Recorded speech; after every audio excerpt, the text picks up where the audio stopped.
Good afternoon. My name is Delia Garza, and I was appointed by Councilman Martinez to the Charter Revision Committee that recommended a 10-1 plan to this council. Since my time on the Charter Revision Committee, I've become very involved in the 10-1 movement, and I've learned a lot about how this council works and how it seems to be greatly influenced by this circle of political insiders and consultants. So I wanted to come here today and let you know what's going on outside of the walls of City Hall. The 10-1 movement is very strong and is dedicated to changing the current patronizing gentleman's agreement. We've collected over 24,000 signatures, and that number keeps growing, and the 10-1 measure will be on the November ballot. The 10-1 plan has been endorsed by very large and influential groups, to name a few: the League of Women Voters, the Austin Neighborhoods Council, the Austin Police Association, and the Austin Fire Association. There is a very organized public education campaign that I have been a part of, along with other people. I've spoken to groups from Southeast Austin to Northwest Austin to very welcome receptions.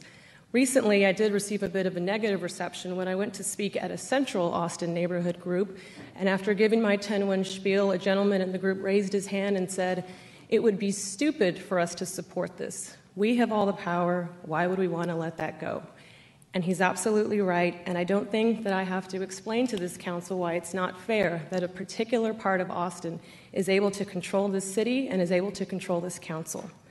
Furthermore, any attempt by this council to put an opposing measure on the November ballot will just be seen as an attempt to sabotage change and an endorsement to hold on to the current patronizing gentleman's agreement.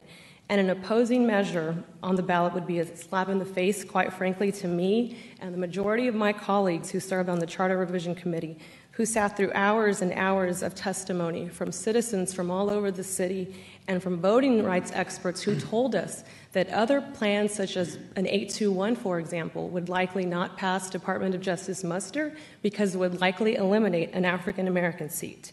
And it would be a slap in the face to the growing number of citizens who support 10-1 and are ready for change. I'm not naive. I know how politics work. But I hope at the end of the day, when you think of the oath of office that all of you took to serve this city, you remember that it was an oath of office to serve all of Austin, not just certain zip codes, not just certain precincts, and not just certain consultants, but all of Austin. I admire your service. I know that you have tough decisions to make, and I thank you for your time.